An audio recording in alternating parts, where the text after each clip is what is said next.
Alrighty, so the one Escanor Ultimate comes out in just a few days, so I wanted to make a video on whether or not you should be able to skip this character. Because obviously this is not... Normally I would do a should you summon video, but it's kind of hard to justify a should you summon or... You know, for a character of this magnitude, and I don't say that just because it's an Escanor who is insanely hype or anything like that. I say that because he is a light unit who is very good as a unit in general. Before we hop in, I do want to say we're on the road to 12K before the end of the year, so if you want to help me out and subscribe if you like the content or you're new to the channel or anything, feel free to do so, because I would be very appreciative. But either way, so obviously this new Escanor is nuts. If you've been watching any of the JP or Korean, YouTubers or anything like that, he's pretty over the top insane. So he is pretty much, I would say, on par with the Dark Meliodas, the Traitor Meliodas that we got last year during New Year's.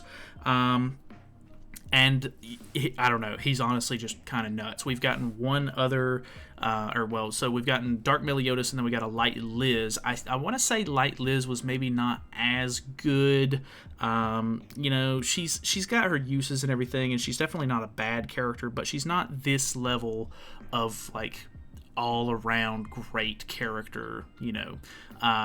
Traitor Meliodas can be basically used in any content in the game and do exceptionally well. He excels basically in everything, and I want to say this new Escanor is pretty much the same sort of character. He is that good. So I have been watching various content from, all of the JP creators and everything, and he is not only good for dogs, which is just an immaculate feat on its own because dogs are insanely hard to deal with, but in PvP, he can basically one-shot any character you choose turn one, and then not only that, but he deals extra damage to the entire team with his single target, which is crazy. If you don't know, basically, you can see it right there. Inflicts additional damage equal to 30% of final damage to all enemies.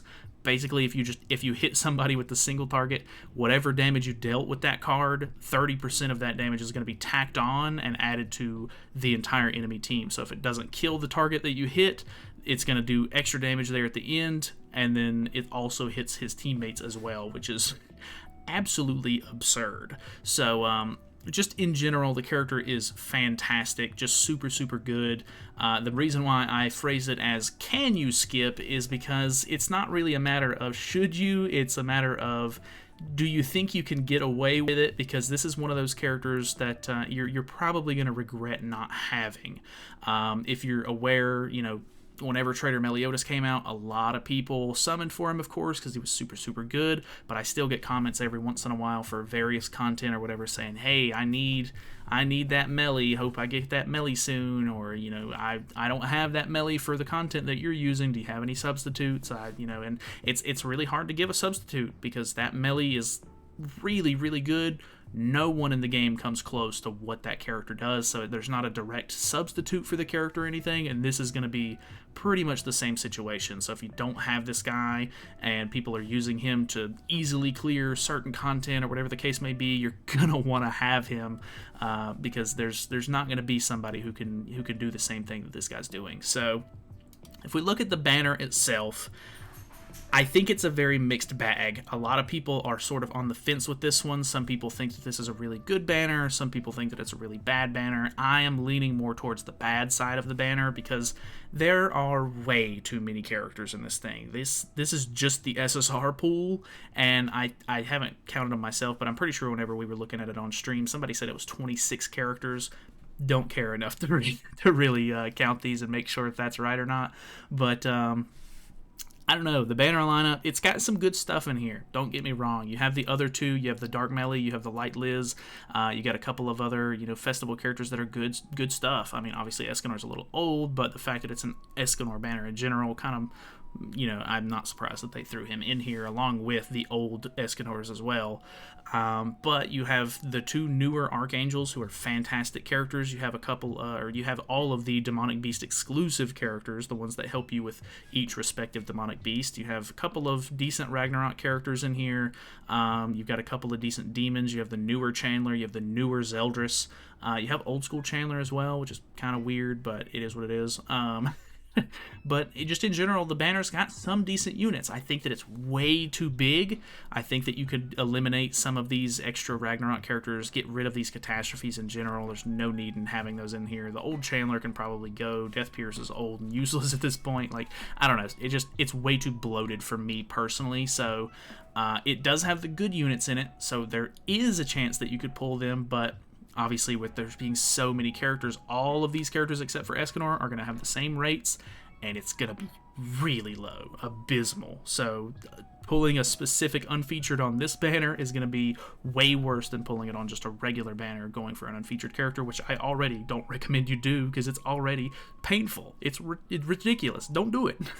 So either way, he is rated up, which is good, because of course you want to pull him as much as possible. He has an insane ultimate, and for some reason they decided that it would be okay to make it to where his ultimate is basically a second passive, in the regard that, you know, if you don't know, whenever you kill the one Escanor, he doesn't die straight away. He basically gets locked at 1 HP, and depending on your ultimate level, depends on how many stacks you gain in that state to stay alive, which is just so dumb. I hate that they found a new way to monetize a character that isn't just the ultimate.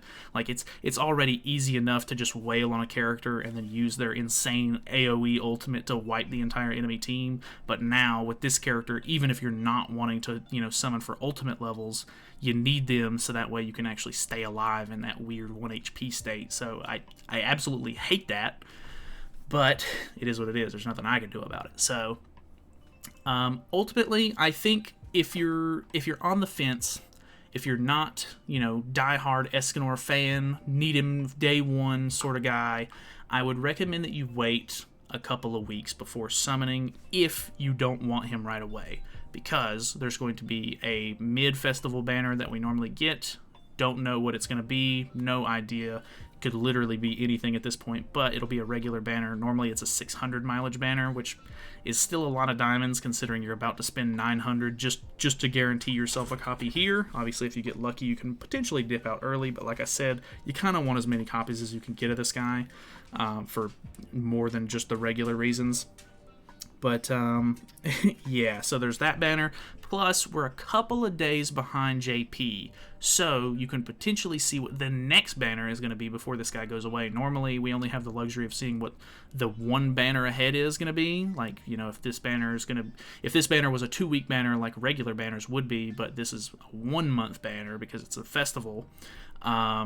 Normally, we would only be able to see what comes next for like 2 or 3 days, and then we get it on global. But with this guy, he's going to be here for a whole month because it's a festival, so you could literally wait, you know, whatever it is, like 28 days, or I don't know exactly how many days it is specifically, but you could wait all the way up until the very end of the banner pretty much before you summon, just to make sure, like, hey, what is the banner that's coming right after the festival ends going to be?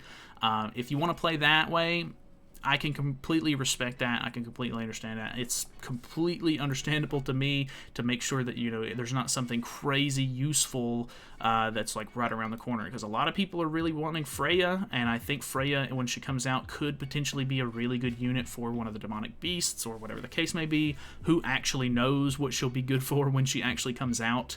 But you know, there are these units right here, like Jormungandr, Magelda, Thonar, these characters that are locked down to one specific kind of content, and if you don't have them, it makes it way tougher to be able to beat it. So you don't want to miss out on these kind of characters, of course, but this is also a really hard character to skip, because like I said, if you don't have melee, you're definitely feeling the fact that you don't have melee nowadays. So I definitely recommend you try to at least pull a copy of him, so that way you can try to use him. Even at 1/6, he's going to be worth having. But other than that, yeah, I don't really have anything else to say. If you have any thoughts or opinions on it, on whether or not you're going to be skipping the banner, leave a comment down below. I'd love to hear why and what your reasoning for it is. A lot of people are really holding out hope that the end of the year banner or the New Year's banner that we're going to get is something huge, because that was originally when Melee came out, was on the New Year's banner, and I think personally, I feel like Escanor has kind of taken the place of the New Year's banner at this point. Like, there's probably gonna be one, but I would be very reluctant to say that it would be a festival right after this one ends, because this one's gonna be going on through the entirety of December. So for them to do another festival right at the beginning of the year for us would be kind of insane. So yeah, I don't know. Let me know what your thoughts and opinions are. Let me know if you're skipping the character, because I would love to hear your reasonings on that. But that's pretty much it from me. Like I said in the beginning, trying to hit 12K. If you want to subscribe, feel free to. If you made it to the end of the video, appreciate it. Thank you guys so much for watching, and I will see you guys in the next one.